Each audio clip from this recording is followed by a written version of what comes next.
نبی صاحب سب سے پہلے تو یہ اسپورٹس کے حوالے سے میرا سوال ہے کہ جو کوئٹہ ہے خاص طور پر پرٹیکولرلی 25 لاکھ آبادی ہے اور اس گراؤنڈ کی کیپیسٹی 20,000. کوئی بھی اگر میچ ہوتا ہے پی ایس ایل کا نمائشی میچ بھی ہوا تو یہاں پر جو حالت بنی ہوئی تھی وہ ہم نے دیکھی. اس کی کیپیسٹی بڑھانے کی بھی ضرورت ہے, یعنی اس کو بڑا کیا جائے. اس پہ آپ کیا کر رہے ہیں, اس پہ کیا پلان ہے؟ دوسرا سوال انوار بخش صاحب بھی یہاں پہ موجود ہے. جو گندم کے معاملے سے ایک ایشو چل پڑا ہے, ایک انٹرویو میں انوار بخش صاحب نے کہا کہ صوبوں نے جو ہے یہ فیصلہ لینا تھا, آپ دونوں اکٹھے ہیں, تو اس حوالے سے آپ کیا کہیں؟ گندم کو میں دیتا ہوں. پہلی بات, لاہور کا اسٹیڈیم 22,000 کا ہے, تو سب سے پہلے جو ہے اس کو حالت ٹھیک کریں, اس کی لائٹیں لگائیں. پہلے فیز میں ہم لاہور, پنڈی اور کراچی کی بہتری کرنے جا رہے ہیں, آپ کی لائٹیں لگانے جا رہے ہیں. اگلے فیز میں انشاءاللہ اس پہ بھی آئیں گے, اس کی بہتری کریں. جہاں تک رہی گندم والی سوال, آج کل گندم پہ کچھ لوگوں کی بڑی خواہش ہے کہ کاکڑ صاحب اور میں, تو وہ میرے خیال میں کاکڑ صاحب زیادہ بہتر جواب دے سکیں. دیکھیں جی, میں نے کبھی نہ اس کو صوبوں پہ ڈالا ہے نہ کسی اور پہ ڈالا ہے. میں نے اپنی ذمہ داری لی ہے. جب میں گندم کی ترسیل, گندم کی کنزمپشن اس کو ایکسپلین کر رہا ہوتا ہوں, تو آپ ہمارے جتنے دوست ہیں میڈیا کے, وہ میرا کبھی ایک لفظ, کبھی آدھا جملہ, کبھی پورا جملہ, کبھی آدھا پیراگراف, جو ان کی خواہش ہوتی ہے اس کے خواہش کے مطابق ٹکر چلانے شروع کر دیتے ہیں. میں اپنے بات پہ تو کنٹرول رکھتا ہوں, لیکن میڈیا کے ٹکرز پہ میرا کنٹرول ہے نہیں. میں بعض اوقات اپنے متعلق ٹکرز خود دیکھ کے حیران رہ جاتا ہوں کہ یہ بات میں نے کہاں کی تھی. پھر مجھے جو ہے نا اس کو ریکنسائل کرنا پڑتا ہے اور اس کے لیے ایک اور انٹرویو دینا پڑتا ہے. میں نے جو بات کی تھی, میں نے یہ کہا تھا کہ پوسٹ 18th امینڈمنٹ, اس سے قبل وفاق جو ہے نا وہ گندم کے حصول اور اس کی اسسمنٹ کرتا تھا, اور پورے ملک کی ذمہ داری اس نے لی ہوئی تھی. ایگریکلچر ڈپارٹمنٹ اس کا ہوتا تھا, food department. Post 18th amendment میں کتنی آپ کی پروڈکشن ہے, پنجاب کتنا پروڈیوس کر رہا ہے, سندھ کتنا پروڈیوس کر رہا ہے, کے پی, بلوچستان, اور کتنا اس نے کنزیوم کرنا ہے, کتنی اس کی کھپت ہے, یہ ڈیٹا یہ اکٹھا کرتے ہیں ان کے پٹوار خانے کہ جی اتنے ایکڑ زمین یہاں پر آباد ہو رہی ہے, اتنے ایکڑ وہیں آباد ہو رہی ہے, اور یہ جمع کر کے فوڈ سیکیورٹی جو اس وقت اینڈ ریسرچ ڈپارٹمنٹ ہے فیڈرل گورنمنٹ کا, اس کے پاس ریکنسائل ہوتا ہے. عمومی طور پر 26 لاکھ ٹن 27 لاکھ ٹن پاکستان کی پیداوار ہے.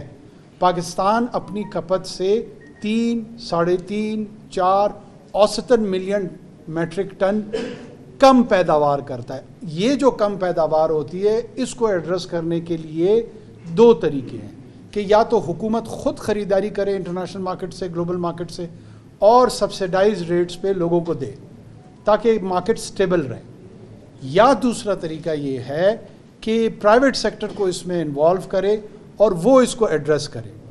تیسرا جو سب سے اہم نقطہ ہے, جو بدقسمتی سے اس وقت بھی اتنے بڑے کرائسس, سیلف کریٹڈ کرائسس کے بعد جو کوئی بھی اس پہ بحث نہیں کر رہا, کہ جو ہمارا R&D ہے, ریسرچ اینڈ ڈیولپمنٹ, جس میں اگر تھوڑی سی انویسٹمنٹ ہو تو یہ 4 ملین کا ٹن کا گیپ اور یا شاید اس سے زائد, وہ کیسے ہم پروڈیوس کر سکتے ہیں, کوئی اس پہ بحث نہیں کر رہا. ٹھیک ہے, صحت مند بحث کا رجحان ہمارے یہاں کم ہے. اب چونکہ ہمارے دور میں جو فیصلہ ہوا تھا, وہ میں as a food in charge minister میں اس کی اونرشپ لے رہا ہوں. جو دوسرے صاحب جو ہمارے ساتھ وزارت میں آئے تھے وہ کافی بعد میں ہماری کابینہ میں شامل ہوئے تھے. اس ECC کا جو ڈیسیجن ہوا تھا, I was minister in charge of the food security department. جو اسٹیمیٹ اس وقت صوبوں سے آئی تھی اس کی بنیاد پہ PDM کی حکومت تھی, اس نے اس ڈیٹا کو ایکسیپٹ کر کے ECC میں ایک سمری جنریٹ کی تھی. وہ ڈیٹا ہمارے نگران حکومت کے پاس آیا, یہ میں نے کہا تھا, اور اس کی بنیاد پہ ہم نے ایک ڈیسیجن لیا, اور وہ ڈیسیجن یہ لیا کہ گورنمنٹ پروکیورمنٹ نہیں کرے گی. ہم نے عام آدمیوں کے جو گیپ تھا جو اس کے لیے پرووائڈ کرنا تھا, اگر ہم پروکیورمنٹ نہ کرتے گیپ نے تو وہیں رہنا تھا, وہ تو نہیں ختم ہوا تھا. وہ ہم نے فیسیلیٹیشن دی. لوگ کہتے ہیں کہ جی یہ کہہ رہے ہیں ہمارا کیا لینا دینا, بڑے بڑے اینکرز ہیں وہ 8 بجے بیٹھ کے جو ہے نا طنز بھی کرتے ہیں ہم پہ, ہمارا لینا دینا نہیں بھائی. اس ملک میں امپورٹ جو ہے نا, امپورٹ پالیسی آرڈر ایک SRO قانون کے تحت ہوتی ہے. میں کوئی مغل بادشاہ نہیں ہوں جس نے حکم جاری کیا تھا کہ اب درآمد کی اجازت ہے, اب برآمد کی اجازت ہے. اس کے لیے نوٹیفیکیشن ہوتا ہے, قانون جاری ہوتا ہے, اس پہ کتنی ٹیکسیشن ہونی ہے نہیں ہونی ہے. یہ گناہ اگر گناہ ہے تو یہ 2019 میں پی ٹی آئی کی حکومت میں وہ ایس آر او جاری ہوا تھا, اور اب تک جب آپ اور میں یہ بحث کر رہے ہیں وہی قانون موجود ہے. ہم نے اضافی قانون, ایک منٹ سر, ایک منٹ, سوال کیا اس کو جواب دے دوں. ہم نے کوئی اضافی قانون, اضافی اجازت نامہ, ایڈیشنل پرمیشن نہیں دی پرائیویٹ سیکٹر کو کہ اس کے ساتھ مل کے 85 ارب 200 ارب 300 ارب. اسی لیے پھر ہمیں بھی تھوڑا سا مطلب ہم بھی جذباتی ہو جاتے ہیں کہ انسپیکٹر جمشید کی کہانیاں نہ بنائیں. یہ کوئی خدا نہ خواستہ کوئی کوکین امپورٹ ہوئی تھی جو 6 مہینے کے اندر اس میں 85 ارب روپے کی کمیشن کھا رہے. اس کموڈٹی کا جو پرائس رینج ہے, پروفٹ رینج ہے, کوئی اس کے نقل کے لیے بھی عقل کی ضرورت ہوتی ہے. ایک طرف ہمارے اوپر داغ لگانا شروع کر دیا, دوسری طرف جو ایک پیور قانونی چیز تھی اس کو غیر قانونی بنانے کی شکل دینے کی کوشش کی گئی.